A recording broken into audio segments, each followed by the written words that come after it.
Olá pessoal, tudo bem? Eu sou o professor Leandro Cordioli e hoje nós vamos conversar com o professor Marcos Boeira. Ele é autor dessa obra Temas de Lógica Deontica e Filosofia do Direito, foi publicada agora recentemente. Professor Marcos Boeira, professor na URGS, na Faculdade de Direito, deve estar entrando aqui. Deixa eu só ver se ele já entrou para convidar ele. Oi, Marcos.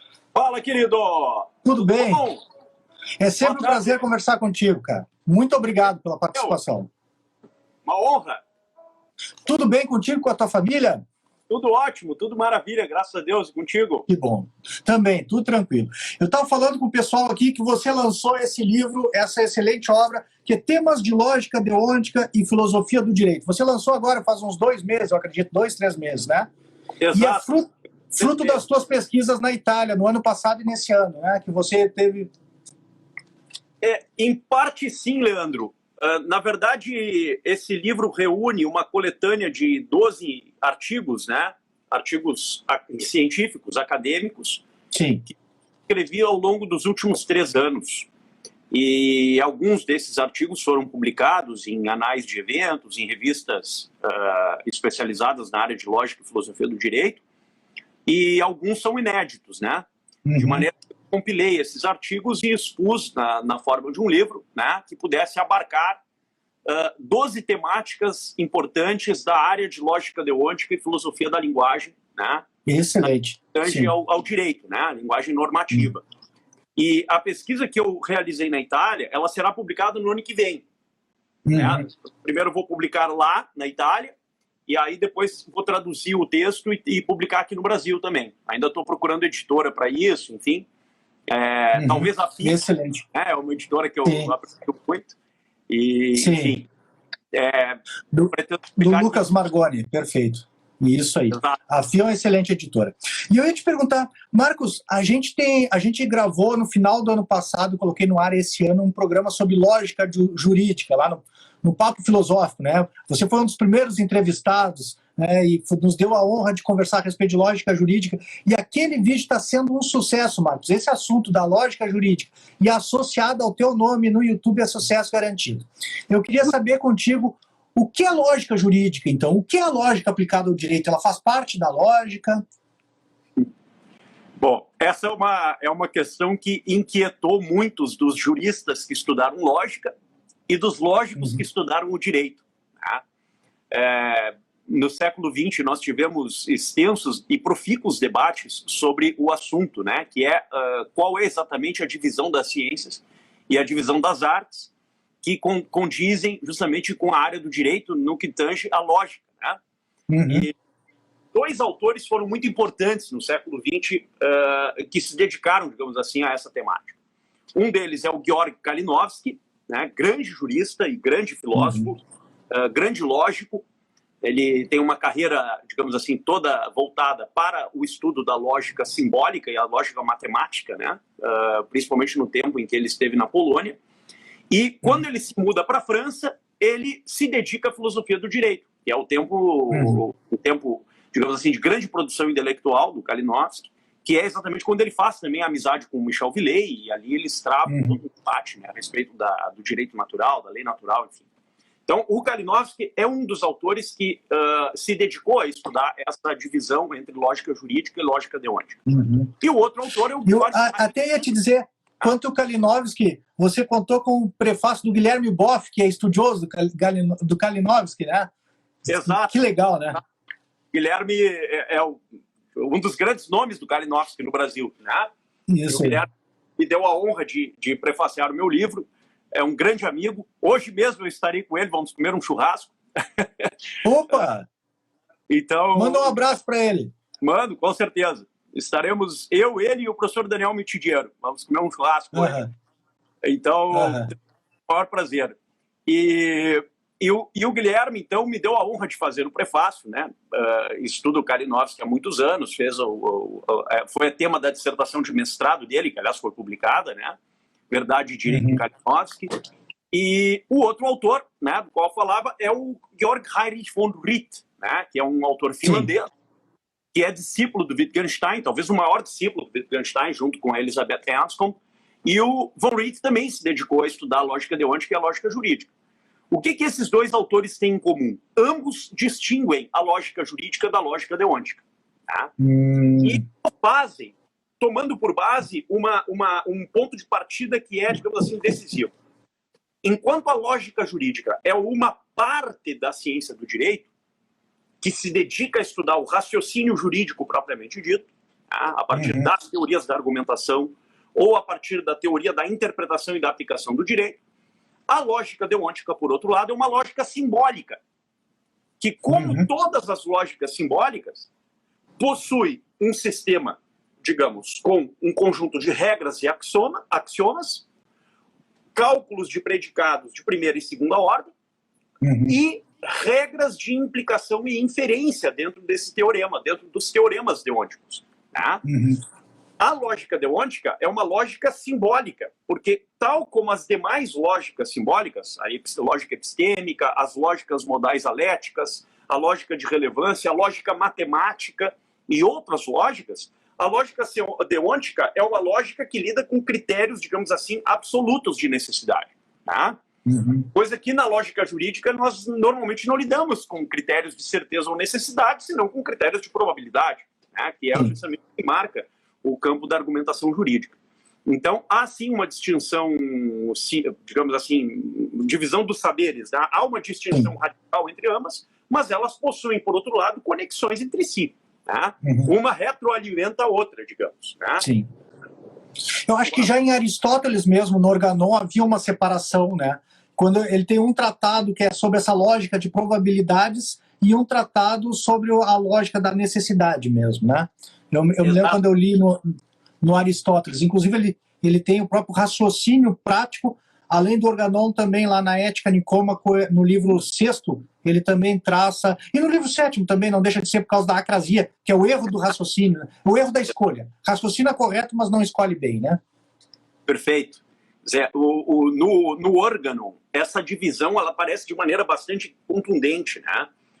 Os dois analíticos se dedicam a estudar a lógica formal, que é o problema do silogismo, da demonstração, dos princípios da demonstração e quais são as regras que constituem a passagem necessária das premissas às conclusões. Então, esse é o escopo da lógica formal no Aristóteles. Né? Todo o problema também interno da estrutura das proposições, né? O problema da postulação, o problema da extensão dos termos, dos predicados, como articular gêneros e diferenças específicas, como formar os conceitos a partir disso. Então, tudo isso constitui o escopo da lógica formal.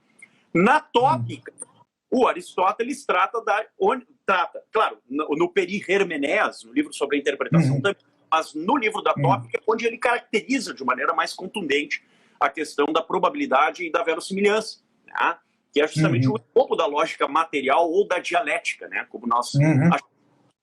Os autores da Idade Média, eles, ao analisarem a arte liberal da lógica, a tendência à época dos comentaristas posteriores do Aristóteles era justamente colocar a lógica menor, que é a lógica formal, dentro da lógica dialética.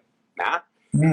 Por isso chamavam a dialética de lógica magna, lógica maior. Né? Então, com a lógica parva, que era a lógica menor, a lógica formal, que vinha tratada dentro da lógica maior, dentro da dialética. Né? O Aristóteles, todavia, ele faz uma distinção entre essas duas matrizes, entre o silogismo demonstrativo e o silogismo dialético. O raciocínio prático, ele está involucrado na lógica maior. Né? E é o típico raciocínio que aparece na ética, na política, na economia, etc. Justamente porque ele lida com um tipo de apreensão do objeto e um juízo que é contingente, que resulta num raciocínio prático, cujo predicado é adicionado posteriormente ao sujeito da ação, ao objeto da ação. Né?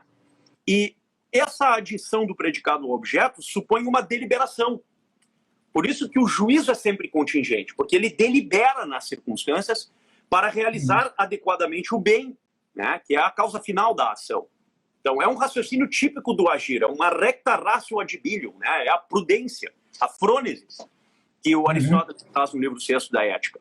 No raciocínio demonstrativo, no raciocínio, por assim dizer, apodítico ou especulativo, o tipo de apreensão e de juízo que nós temos é diverso desse. né? Porque nós lidamos com um aspecto especulativo propriamente dito. Sim. E aí, claro, na lógica, o que aparece assim como objeto central não é o bem, claro, é o bem de maneira secundum quid, né? Mas não é o bem simplício, ou seja, absolutamente considerado, senão o ser predicamental. Né? Esse é o objeto central da lógica. Por isso que os escolásticos, quando comentaram o Aristóteles, né, o Henrique de Gand, por exemplo, nos diz assim, qual é o objeto da lógica? O objeto da lógica é o ente de razão. Mas o que é o ente de razão do ponto de vista lógico, né? É o ente predicamental e o ente predicativo. Né? Quer dizer, é o estudo das categorias e o estudo dos predicamentos, dos gêneros, das diferenças, das espécies, dos indivíduos e dos acidentes. E como nós articulamos esses dois mundos. Tá? Então, isso é muito interessante observar como o Aristóteles vai permeando a civilização em boa parte das ciências e, em especial, na arte liberal da lógica. Né? É verdade, é verdade. Pô, a influência do Aristóteles na teoria da justiça, na lógica e em outros tantos temas, na ciência política também é algo impressionante. Pô, você vê autores que, se não é o Aristóteles, né, já houve filósofos que disseram que a filosofia é uma grande nota de rodapé na obra do Platão, inclusive o próprio Aristóteles, né? E é verdade, esses caras construíram os alicerces desse conhecimento filosófico e da própria ciência, que depois se desenvolveu, né? E até hoje a gente segue ainda caminhando pelos caminhos que eles criaram para nós, que eles abriram para nós. Eu ia te perguntar, que eu acho que já entra mais ou menos na linha dessas perguntas que o pessoal está fazendo aí, e você traz uma novidade que você falou para nós aqui, que é a questão de separar a lógica deontica da filosofia do direito, ou pelo menos da lógica, aquela associada à argumentação jurídica. E naquela outra conversa que a gente fez no Papo Filosófico, eu me lembro que a gente caminhou por essa questão da argumentação jurídica, também do Neil McCormick, né, aquele pessoal. Para mim, pelo menos, eu não sou um grande estudioso do tema, tenho conhecimento, leio umas obras, mas certamente você tem muito mais conhecimento sobre esse tema do que eu, disparado. Só pelo que você fala, a gente já compreende isso, né, fica claro o seu conhecimento. Inclusive, você há pouco estava na Itália, ano passado e esse ano, fazendo um projeto de pesquisa belíssimo. Aliás, acompanhei algumas postagens da divulgação do teu grupo de pesquisa na Universidade Federal, que foi assim, um grupo de pesquisa, eu acho que é algo, assim, espero que você tenha gravado, que deve ter, aquilo é um patrimônio cultural, né? Aqueles encontros, aquele hall de professores que você colocou lá, é um patrimônio cultural. Professor Roberto Pitt, a quem eu admiro tanto, professor Coleton e outros tantos professores que o senhor conseguiu trazer para o seu grupo de pesquisa, que são expoentes, né? Então, maravilhoso, assim, o que você está desenvolvendo, esse campo que não é tão desenvolvido no Brasil, da lógica deontica e da lógica jurídica, ou da lógica aplicada ao direito, é algo que você está fazendo sensacional pela filosofia do direito brasileiro. Muito Mas, obrigado. para mim, isso é novidade, Marcos. Essa separação entre temas de lógica deontica e filosofia do direito, e você diz que eles se retroalimentam. Você poderia dar alguma palavra para nós também? Então, essa pergunta, primeiro eu agradeço pelas palavras muito gentis e generosas, e já de imediato também... Merecidas. Aproveito para intimá-lo, né, para dar uma palestra no meu grupo de pesquisa. Será um grande prazer te receber. Fico muito feliz. Eu só assim, ó, fiquei impressionado com os nomes, né? Acho intimidante o rol de professores que você traz, né? Mas fico muito feliz com o convite. Por favor. Bom, lógica deontica e filosofia do direito. Né? Onde é que começa o ponto de contato entre essas duas grandes áreas? Né? Considerando que a lógica deontica é uma lógica simbólica, então, portanto, né, é uma ciência especulativa, mais do que uma mera arte liberal. Né? Ela é uma lógica simbólica e, por razão disso, ela é uma ciência especulativa, né? Pelo menos desde a segunda metade do século XIX até agora, e, de outro lado, uma filosofia que é eminentemente prática, que é a filosofia do direito. Como é que nós conectamos dois mundos tão aparentemente inconciliáveis? Tá? Esses mundos começam a se tornar cada vez mais próximos, a se avizinharem, na medida em que nós observamos a chamada assim, semântica por trás dos operadores padrão dos sistemas de lógica deontica. Tá? O que é uma lógica deontica? Lógica deontica é uma lógica que lida com operadores. Tá? Então, todas as lógicas atuais, elas possuem operadores primitivos. Tá? Por exemplo, qual é o operador primitivo da lógica epistêmica? É o operador sapiencial. Sabe-se que algo. Tá? Então, esse é o primeiro operador da lógica epistêmica. Da lógica modal alética, qual é o primeiro operador? É o operador de possibilidade. Tá? Alguns defendem a tese de que é o operador de contingência. Enfim, há sistemas diferentes de lógica modal que nós podemos usar ou possibilidade ou contingência. Em suma, lógica, por exemplo, de relevância. Lógica dos contrafactuais retroativos, que é uma lógica bastante desenvolvida atualmente. Todas essas lógicas possuem um operador padrão. A lógica deôntica também. Qual é o operador padrão da lógica deôntica? É o operador de obrigação. Tá? Então, é obrigatório que. Mas daí nós temos outros operadores que, ou por, digamos, determinação semântica dos mundos deônticos, deu uma obrigação, nós extraímos, por exemplo, a permissão. Né? Tudo que é obrigatório é permitido. Ou pela negação, né? Que é o caso do operador de proibição. É proibido o quê? Né? No caso seria, é obrigatório que não que. Então, veja, quando nós começamos a raciocinar a partir dos operadores padrão do sistema de lógica deôntica, e estabelecemos raciocínios a partir de teoremas e axiomas desse sistema chamado assim padrão de lógica deôntica, nós articulamos uma série de cálculos predicativos que são derivados a partir das regras de inferência que nós adicionamos a esse teorema. Tá? Por exemplo, se x é obrigatório, então x é permitido. Tal que é proibido não realizar x, dado que x é obrigatório. Por exemplo, é um tipo de raciocínio padrão que nós poderíamos descrever por meio de sinais lógicos, né, de símbolos lógicos. E utilizando certas regras, por exemplo, a regra do modus ponens, as demais regras de implicação, a regra do modus tollens, por exemplo, ou outros sistemas de quantificação, por exemplo, o quantificador universal, para todo x, se x é obrigatório, então x é permitido, ou existe ao menos um quantificador existencial, existe ao menos um x tal que x, se x, então y. Em suma, nós poderemos, aqui, através das regras lógicas, ampliar o nosso cenário de determinações lógicas possíveis ou, no caso, derivadas, né, derivativas. Tudo isso nos leva a especular conclusões a partir de critérios de necessidade. Mas quando nós pensamos nisso, nós idealizamos não situações fáticas concretas, com agentes humanos reais, mas mundos deonticamente utópicos ou consistentes, onde essa obrigação, essa permissão ou essa proibição serão realizados de maneira absoluta. Sim. É como se nós tivéssemos uma espécie de semântica determinada absolutamente por esses operadores. E quando nós pensamos nesse mundo deonticamente utópico, nós o fazemos com um grau de determinação absoluta, no sentido de que essa situação imaginada como hipotética a partir da leitura dos operadores é uma situação intransponível. Ela não depende mais da ação concreta de um agente particular, mas ela depende de um conjunto de agentes que, involucrados nesse mundo semântico, despontam no interior do imaginário para realizar aquela determinação dada pelo operador. Por exemplo, quando eu imagino uma obrigação, eu imagino um conjunto de agentes dentro de uma relação onde a obrigação é determinada. Só um parênteses aqui, eu vi que o pessoal nas perguntas ali estava confundindo, mas como você está falando em agente operador, eles estavam perguntando a respeito dos operadores do direito. Você está se referindo a operadores lógicos, né? Sim.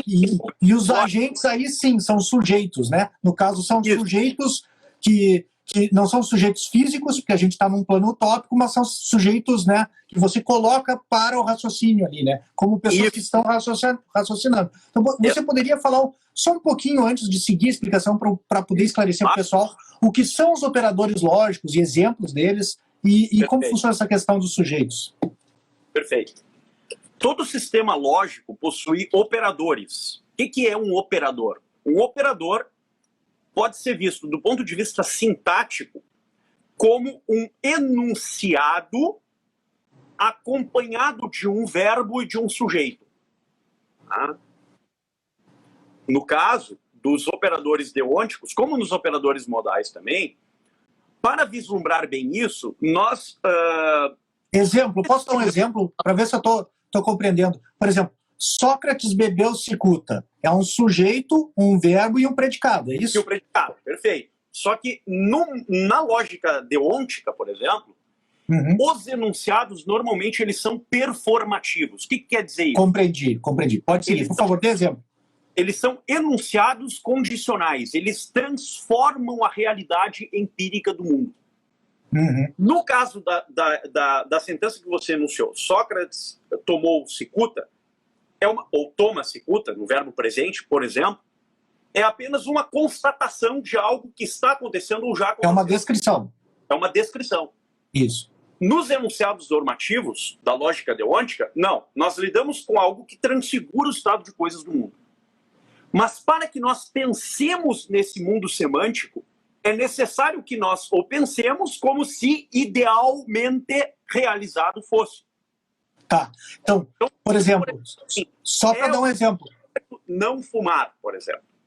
Desculpa, poderia repetir que deu um problema na internet aqui? Claro. Eu digo assim, é obrigatório não fumar. Ah, sim. Tá? O que eu estou dizendo com isso? Eu estou pensando um mundo deonticamente semântico, um mundo semântico deôntico, onde o ato de fumar é impossível. Perfeito. Ele não existe. Porque ali estão consumadas todas as propriedades conceituais presentes nessa sentença. No caso, é obrigatório não fumar. Ou é proibido fumar. Sim. E aí entra o agente, porque exatamente é uma ação que pode, não pode ou deve ser praticada. Exatamente. A inserção de um agente particular é posterior. Do tipo, eu posso dizer, é proibido fumar. E aí, tão logo eu faça isso, eu posso estender o meu teorema e inserir um sujeito, um agente ali. Por exemplo, digo que eu, Marcos, sou X. Então, X está proibido fumar. É proibido que X fume nesse ambiente. Alô? Sim, estou discutando. Eu estou discutando direitinho. Cortou um pouquinho para mim aqui. Então, se eu insiro um agente, eu insiro uma nova variável lógica. E a inserção dessa variável vai ampliando o meu teorema. Por exemplo, eu posso inserir dois agentes, X e Y, e dizer, X está autorizado a fumar em F e Y não está autorizado a fumar em Z. Dois mundos diferentes, com duas situações teoreticamente consistentes diversas. Sim. Uma permitida e a outra permitida. Perfeito. Veja que, na lógica, nós sempre pensamos em termos de signos, né, que são símbolos que correspondem a esse mundo deonticamente consistente, esse mundo semântico, que pode ou não ter articulação com a realidade fática concreta, com os estados de coisas do mundo, pode ser que não tenha, porque na lógica simbólica nós lidamos apenas com mundos semânticos que são, digamos assim, possuem algum grau de autorreferência, tá? De autorreferencialidade. E a adição de variáveis ulteriores, posteriores, poderá estender esse teorema. Mas essa extensão do teorema, ela vai depender do quê? Da inserção de regras. Por exemplo, se a gente tem uma regra de instanciação universal, o que é isso? Eu estabeleço uma condição lógica, tá? E para inserir os sujeitos concretos, por exemplo, dois agentes X e Y, eu preciso de uma regra de instanciação, que coloque X e Y dentro dessa situação. Então, a regra de instanciação universal vai dizer que esses dois estão aqui. Por exemplo, para toda obrigação de pagar imposto de renda, vamos supor que pagar imposto de renda é uma obrigação Y. Tá? Uma obrigação Y. Então, para todo Y, se X é um agente que tem essa obrigação, ele deve pagar imposto de renda. Por exemplo. Aí eu digo, por exemplo, sei lá, Alexandre, pegar um nome que começa com A só para facilitar, Alexandre, né? Alexandre desempenha uma função de variável em X. Então, Alexandre tem a obrigação. Como é que eu faço? Primeiro, crio uma regra de instanciação universal, digo que Alexandre tem essa obrigação, tá? Para todo y, A de x, A é obrigado a realizar x, e aí, modus ponens, para todo y, x e A, então x, A, x, y. Quer dizer, A tem a obrigação de realizar a obrigação determinada, que é pagar imposto de renda. Sim. Logo, conclusão, A deve pagar imposto de renda. Imposto de A, renda. Y. Tá. Quando você coloca condicional, quando você coloca você separa a lógica deontica, eu estou tentando até pegar um pouco mais, né? E separa da lógica jurídica, e você coloca condicional e coloca um dever também. Você está falando na lógica deontica também, que é uma diferença da descrição para a prescrição, né? Você tem razão. Quando eu disse Sócrates bebeu cicuta, eu estou descrevendo uma ação. Mas aquele que corromper os jovens deve ser condenado à pena de morte. Aqui eu estou prescrevendo, e está no modo condicional. Se corromper os jovens, deve ser condenado à pena de morte. Com um parênteses aqui, que Sócrates não corrompeu os jovens, né? Mas foi do que ele foi acusado. Né? Foi o que ele foi acusado. Foi uma das acusações que ele recebeu, né? Mas, nesse caso, a lógica deontica, em que se separa, o que distingue a lógica deontica da lógica jurídica, né? Por exemplo, aquele silogismo prático de Aristóteles, que o Macório, que traz para nós também na retórica e no Estado de Direito, que faz, né? CP, então que, né? Então, ou C, como é que ele chama? Conclusão normativa. Então se fato operativo, CFO, então CN. FO, CN, né? Então, exato. O que distingue a lógica deontica dessa lógica jurídica? Ou as duas, nesse caminho lógico, são muito próximos? Muito próximas. Muito boa pergunta. Em primeiro lugar, assim, o que distingue a lógica jurídica da lógica deontica é o fato de que a lógica deontica lida com regras, axiomas, ela tem um sistema padrão, ela tem teoremas lógicos e ela tem a possibilidade de inserção de regras próprias da lógica simbólica no seu interior. Regra do modus ponens, regra do modus tollens, regra de implicação, regra do salva veritate, por exemplo, nós lidamos com proposições normativas, enfim.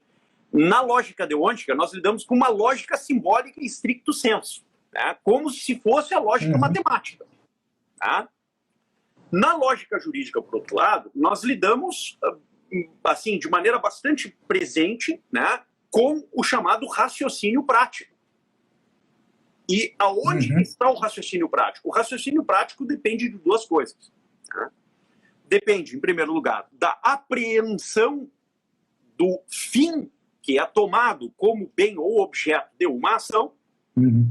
E muito finis isso aí, hein? Muito finis de Tomás de Aquino.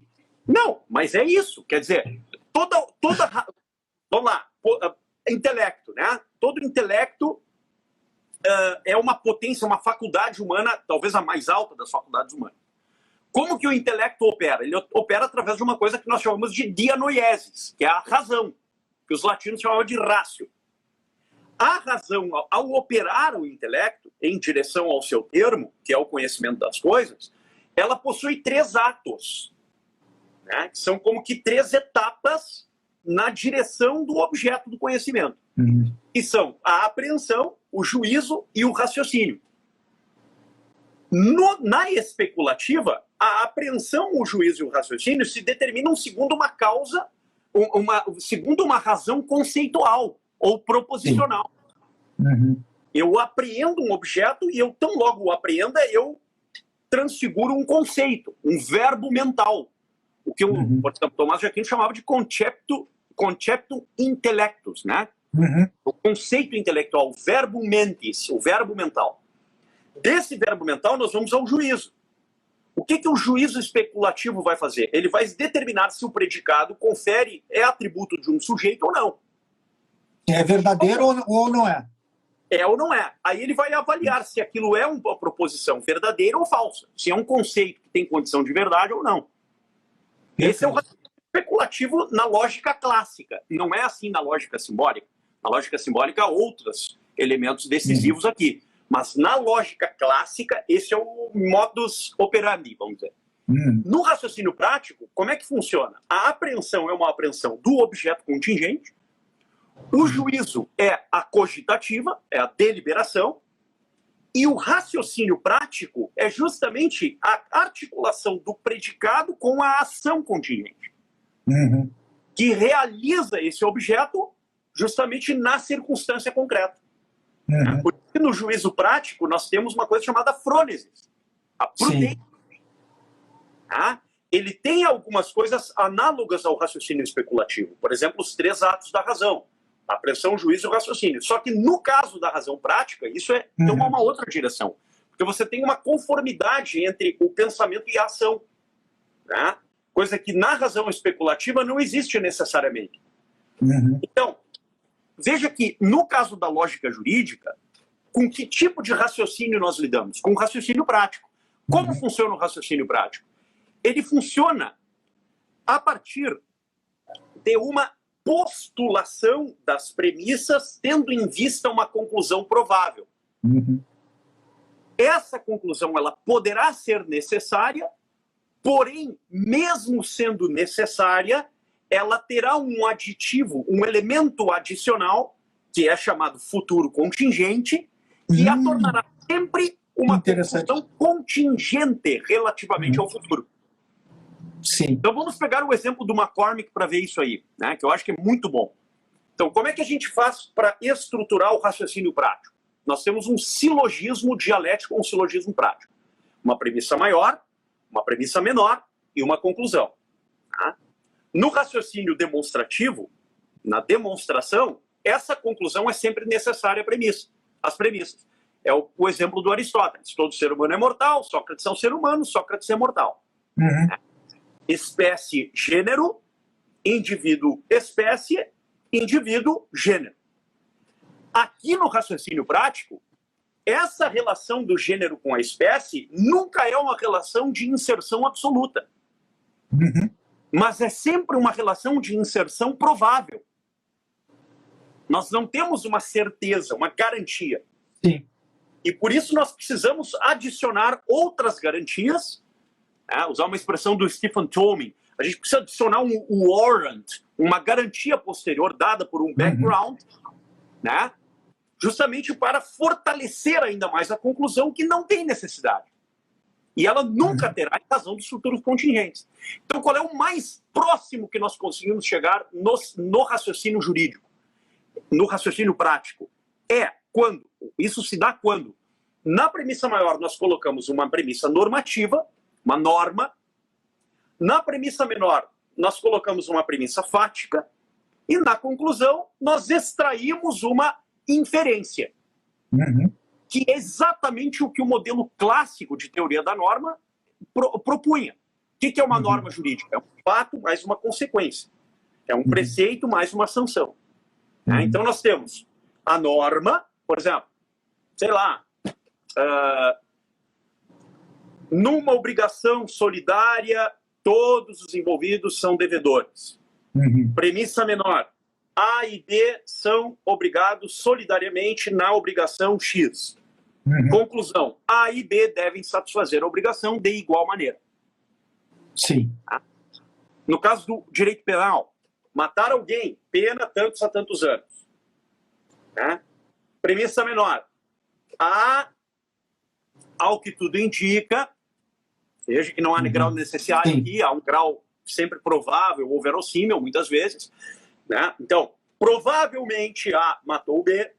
Conclusão, A, se comprovado ter realizado o crime tal, deve pagar pelo crime nos termos do Código Penal, artigo 121, tal.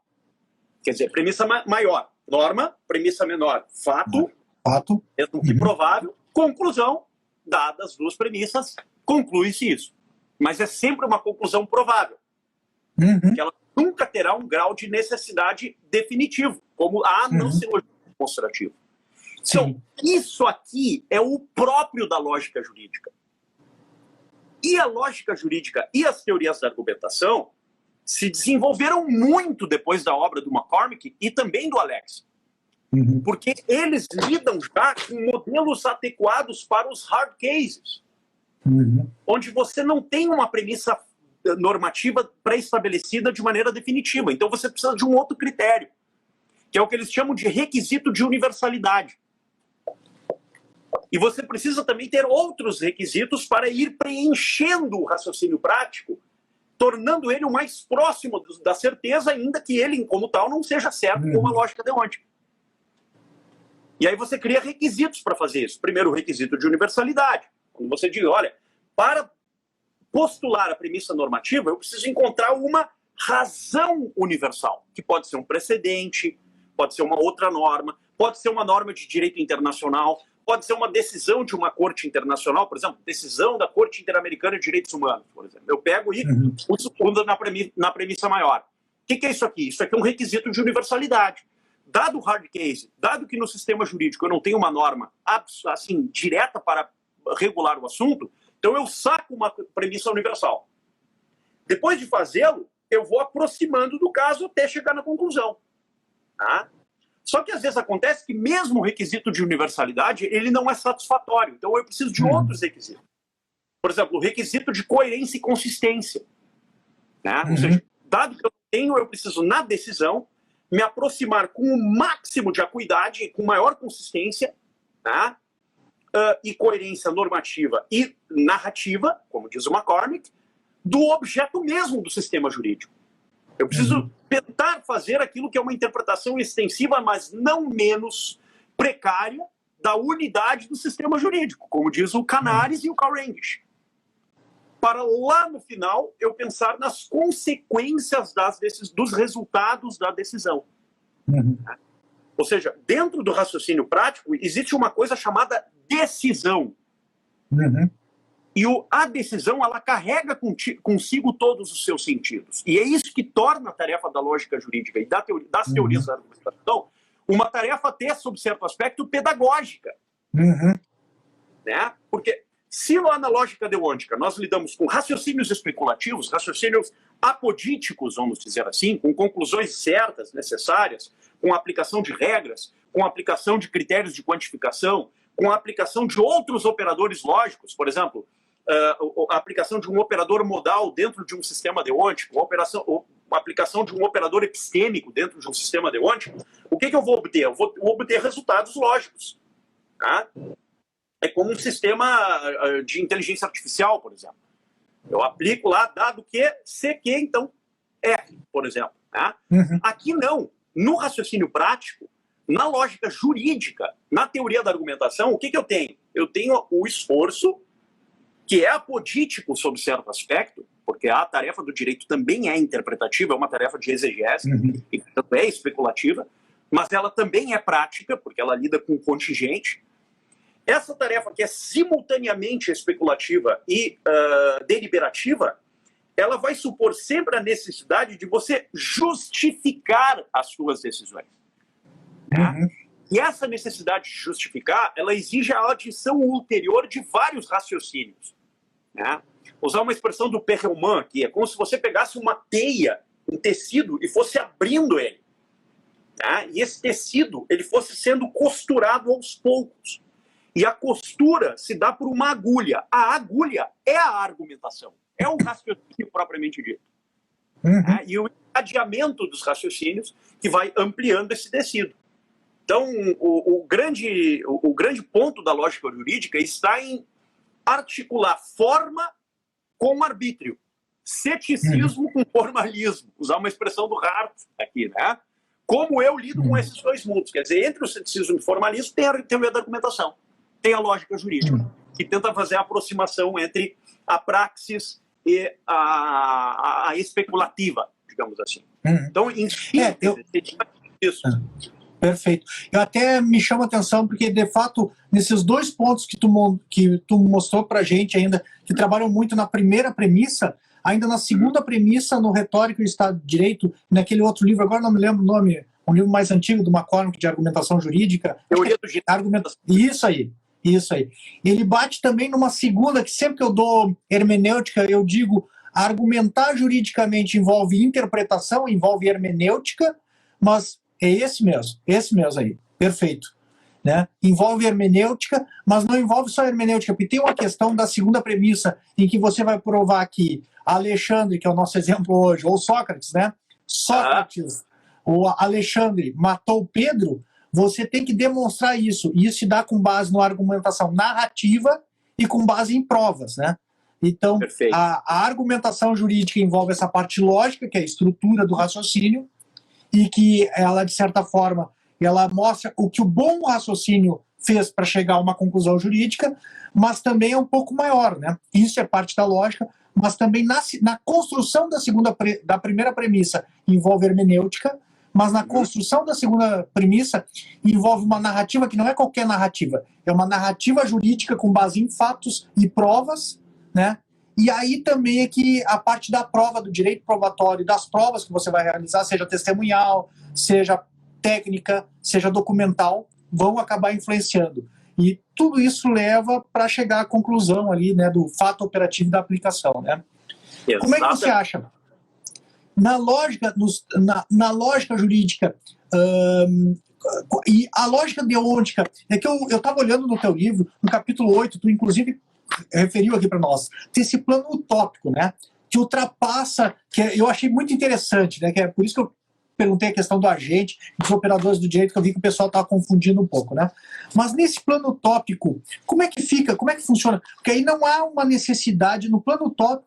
E a lógica deontica, eu estou vendo como trabalhar isso, para mim é uma novidade, né? Mas a lógica deontica, ela opera, ela trabalha mais nessa questão, eu posso estar equivocado aqui, mas me parece que se aproxima mais da legislação, a gente está falando assim, desse plano da construção da legislação e das condutas futuras, né? Fazer ou não fazer elas, né? E essa lógica que a gente está nos referindo agora, a argumentação jurídica, essa lógica do direito, ela parece mais que uma lógica judicial. Como que, realizado, vamos trabalhar com ela? Posso estar equivocado na minha proposta aqui, tá?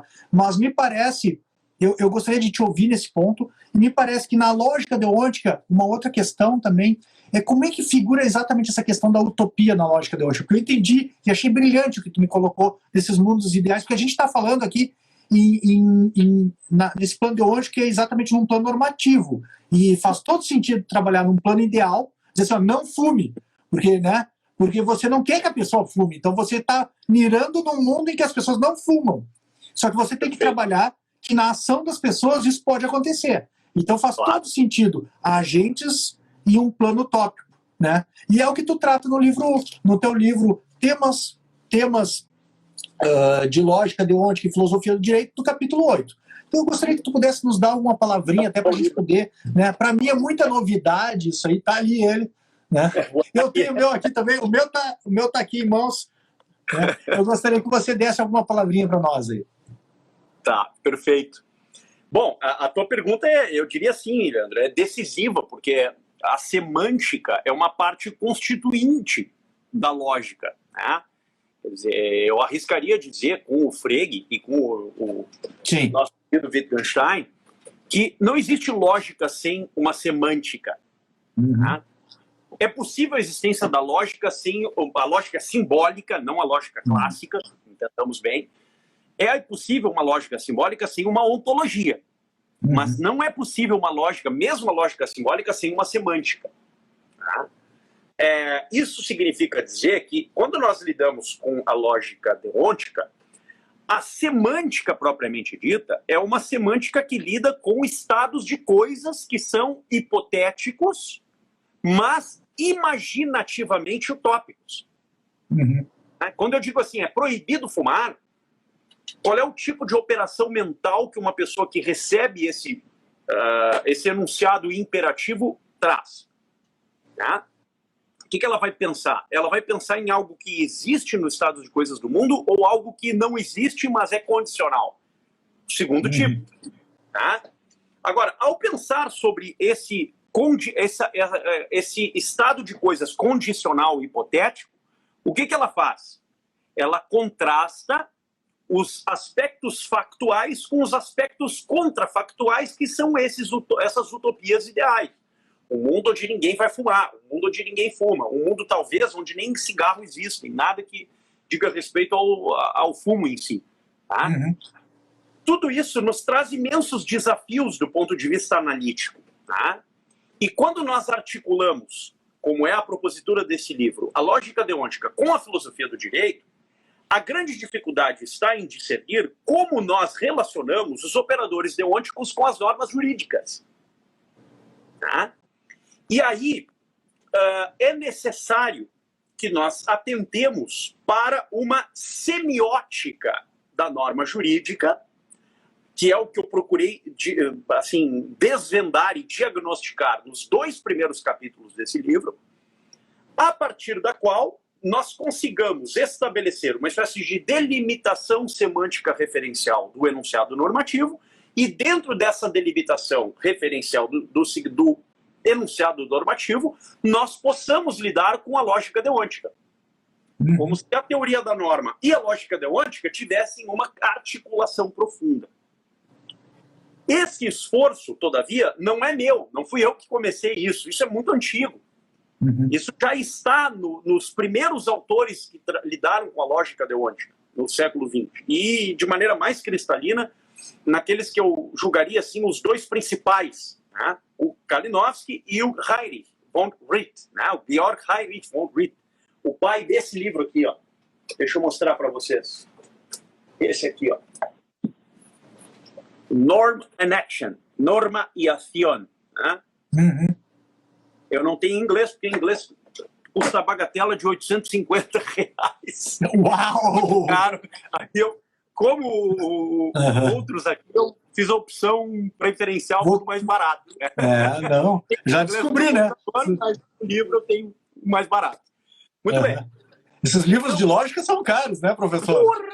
É por isso que o senhor estuda isso aí, escreve, né? Bota caro nisso.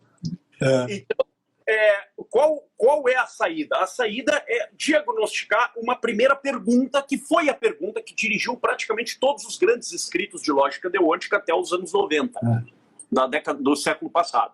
A pergunta é: as normas têm condições de verdade? Normas jurídicas são capazes de valor de verdade? É possível tornar as normas operadores lógicos? Essa é a grande pergunta. E os autores divergem imensamente sobre esse assunto. E o próprio von Wright, ao longo da vida, teve posicionamentos diferentes. Ele começa defendendo a tese de que sim, depois ele diverge, dizendo que não, que há uma diferença entre normas e proposições normativas. Só as proposições normativas são capazes de valor de verdade, as normas não o são. E depois ele volta atrás. Então, é uma espécie de... Ele tem uma vida conturbada desse ponto de vista para responder essa pergunta. Mostra na sua própria vida a imensa dificuldade que é respondê-la. Tá? Os autores argentinos, o Alturron e o Bulichin, e também os seus discípulos, também têm posicionamentos diversos sobre esse assunto. Tá? Nesse livro, eu adoto a chamada concepção expressiva das normas. O que é a concepção expressiva das normas? Aquela segundo a qual as normas sozinhas e isoladamente não possuem condição de verdade. Mas há nas normas uma dimensão semântica objetiva, um âmbito de significado, a partir do qual nós somos capazes de extrair o significado. E, ao fazê-lo, formar uma proposição. Uma proposição que, ao descrever a norma e ao descrever os estados de coisas abarcados por esse significado do enunciado normativo, nós conseguimos formular proposições normativas equivalentes a essas mesmas normas. E essas proposições, estas sim, possuem valor de verdade. Essa tese, ela foi compartilhada por muitos autores, em especial autores positivistas, tá? Entre os quais o próprio Hans Kelsen, que nos diz, né, no Teoria Geral das Normas, que as normas não possuem valor de verdade, as normas são o objeto do direito, enquanto as proposições normativas são o objeto da ciência do direito. Tá? E somente as proposições normativas são entidades lógicas. Tá? Essa teoria foi abraçada por muitos autores, e ela foi amplamente atacada pelo Kalinowski, porque o Kalinowski tinha um entendimento da norma, né, a partir de um horizonte semiótico de designação que tinha por trás de si uma espécie de dependência com valores morais. Era uma tese justnaturalista. Tá? Eu, nesse livro, embora eu seja um justnaturalista e defenda a teoria da lei natural, tu sabes, tu também, enfim, há digamos assim, posições positivistas, posições justnaturalistas, mas no âmbito da lógica, e mesmo entre aqueles que compartilham uma mesma filosofia do direito, uma mesma base filosófica do direito, divergem. Eu, neste caso, divirjo respeitosamente da posição do Kalinowski, porque eu entendo que, mesmo numa matriz onde as proposições normativas, e não as normas como tais, né, os enunciados normativos, não as normas, o que é muito diferente, são as entidades lógicas que possuem valor de verdade, isso se coaduna inteiramente com uma tradição positivista, e não à toa muitos discípulos do Alchoron e do Bullick na Argentina abraçaram essa teoria e são positivistas, mesmo excludentes, tá? Ou mesmo autores justnaturalistas que a abraçaram, tá? Onde eu mesmo me coloco. Então, nesse livro, eu procurei dar uma mostra de que é possível fazer lógica deôntica tomando por base enunciados normativos, desde que, a partir da concepção expressiva das normas, nós possamos extrair do seu âmbito semiótico o significado, que é a ponte para o objeto designativo, a referência, que é o que eu chamo de status objetal ou ordem. Então, norma, proposição normativa, ordem. A norma dá uma ordem, ela designa uma ordem, uma referência, ela referencia uma ordem. Mas essa referência, que é a ordem, ela supõe que o agente, ao ler a norma, ele intelija o significado desse enunciado. E essa inteligibilidade do enunciado dá a ele, a gente, a capacidade cognoscitiva de articular as descrições que são compatíveis com esse enunciado e outras que não são.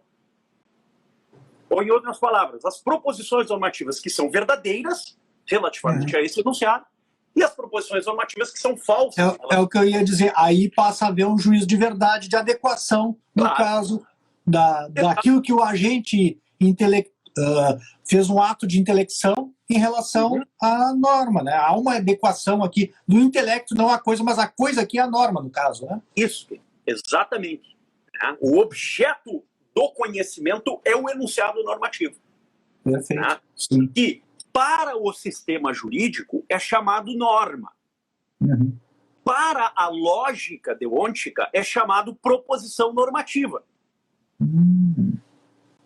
E por que a proposição normativa? Porque é uma descrição, e, portanto, é uma sentença descritiva, constatativa, usar uma expressão do John Langshaw Austin, né?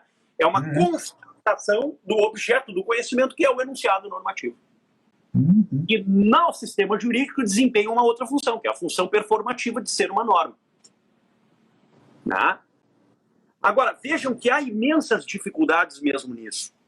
Porque você precisa de uma estrutura sintática suficientemente capaz de articular predicados com sujeitos, atributos com objetos do conhecimento.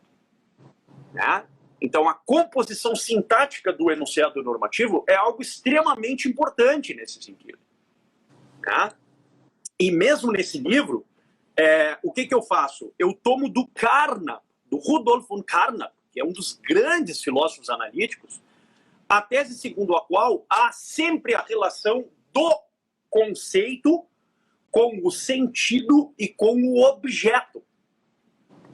E nessa tensão entre o conceito, o sentido e o objeto, que é onde nós, por exemplo, lidamos com o aspecto dos atributos proposicionais dos conceitos e o objeto intencional do conceito, quando nós lidamos com um tipo de conceito que é o conceito normativo, há como que uma senda que se abre, que faz a mediação entre a norma, no sistema jurídico, e a proposição normativa, na lógica, seja ela jurídica ou deôntica. Na deôntica, com os teoremas do sistema padrão, na lógica jurídica, com os raciocínios práticos que são realizados pelos operadores, pelos agentes jurídicos. Não vou usar operadores do direito, porque aí vai confundir. Só para não causar confusão. Exatamente. Professor, então, nós vamos nos aproximando aqui de 1 hora já de live, e às vezes o Instagram gosta de encerrar em 1 hora, né? Como o senhor sabe, né? Às vezes ele deixa passar um pouquinho. Então, eu sei que o senhor está promovendo. O pessoal certamente quem assistir vai ficar muito curioso, como eu te disse agora há pouco, né, enquanto conversávamos antes da live, tem muitas pessoas me procurando para estudar sobre lógica jurídica e alguns, inclusive, para se preparar para um curso que o senhor vai promover, né? Esse curso o senhor estava me falando que vai ser um curso aberto, inclusive no YouTube, né? Então, algumas lições de lógica jurídica e de lógica deontica, né? Então, e o senhor tem essa obra também que o pessoal pode adquirir. Eu vou disponibilizar esse vídeo no YouTube também, se o Instagram permitir que eu baixe, que eu disponibilizo no YouTube. Claro. E vou colocar no vídeo, na descrição do vídeo, um link para o seu livro lá, para a editora, para o site da editora. Então, eu queria que o senhor, para encerrar, desse uma palavrinha para nós a respeito desse curso que o senhor vai promover, onde o senhor vai aprofundar e vai estender para além, certamente, alguns pontos que o senhor tratou aqui conosco hoje. Perfeito. Na verdade, assim, o que é esse... É um briefing, não é nem um curso, né? Algumas aulas de introdução à temática da lógica, tá? Então serão aulas curtinhas que eu vou colocar ali à disposição de quem quer que seja. Basicamente, o que eu vou fazer? Eu vou traduzir algumas questões da lógica do Aristóteles, né? Ali, dos analíticos, um pouco do Pedro Hispano, que é o grande filósofo da Idade Média, o grande lógico, melhor dizendo, da Idade Média, né? Tem aquele manual as chamadas Sumulae Logicalis, que são temas de lógica que ele vai tratando. E também vou passar um pouquinho os olhos pela lógica simbólica, falar um pouquinho do Frege, da lógica simbólica e do cálculo de predicados, um pouco da lógica matemática e um pouquinho da lógica deontica também. Nada muito profundo, vão ser apenas excertos, assim, né? Mas para pontuar o assunto, dada a carência que nós temos no Brasil, no país, dessa área, né? Principalmente na área de lógica deontica. E tem o meu grupo de pesquisa na Universidade Federal do Rio Grande do Sul, eu sei que tem Só uma questão, esse curso o senhor vai disponibilizar onde? No seu canal do YouTube? Qual é o lugar do canal? É o seu nome? Como é que faz? Marcos Boeira. Meu nome está lá, né? A página, só buscar ali, tá tudo certo. Já tem algumas aulas ali que eu dei de lógica, até um pouco mais avançada ali, né? Tem um pouco da lógica do Von Lee, tem uma introdução à lógica deontica, esse eu sugiro que é bem mais introdutório. Tem uma análise dos mundos deonticos, dos mundos semânticos, uma tese de um lógico atual muito poderoso, que é o Ristoff Hilpenen. Tem uma palestra que eu me dei também nas jornadas escolásticas coloniais sobre a lógica do Hieronymus Pardo, que é um escolástico da última geração. Tem algumas questões ali, algumas aulas que eu coloco de lógica, enfim. Algumas aulas em italiano também. Enfim, sobre a lógica modal em Diego de Avendanho também, que é o objeto do livro que eu escrevi lá na Itália, que vou publicar lá e depois vou publicar no Brasil.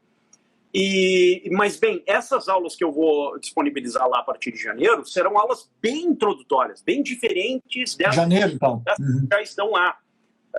Apenas assim, para quem está começando os estudos. Então, qual é a dica que eu dou? A dica que eu dou é o seguinte: se puderem ler o livro das categorias, o livro da interpretação e o primeiro dos analíticos do Aristóteles, ajudaria muito.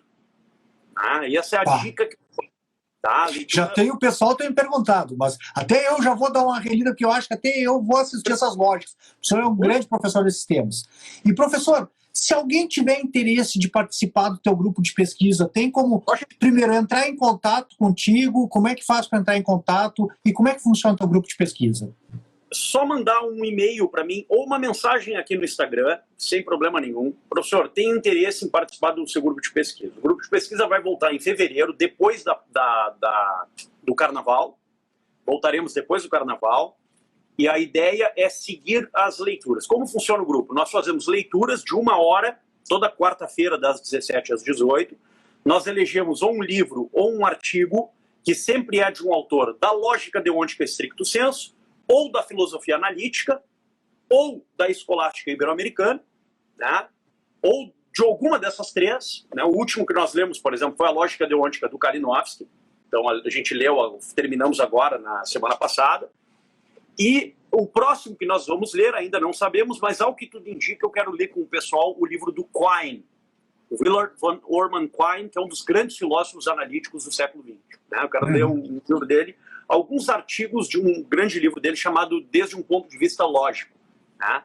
Quero ler 2 artigos desse livro com o pessoal no grupo de pesquisa. Então, é um grupo de pesquisa que se dedica à lógica deôntica, mas também à filosofia analítica da linguagem e à lógica no contexto dos séculos XVI e XVII, né? Dos autores que formam a chamada escolástica tardia, né? A escolástica ibérica, que é o meu outro grande campo de pesquisa, enfim, na minha história como pesquisador. Então, basicamente é isso que nós fazemos no grupo. Todos são muito bem-vindos, basta querer. Basta querer e frequentar o grupo. Eu só peço assim, se for frequentar, frequente mesmo.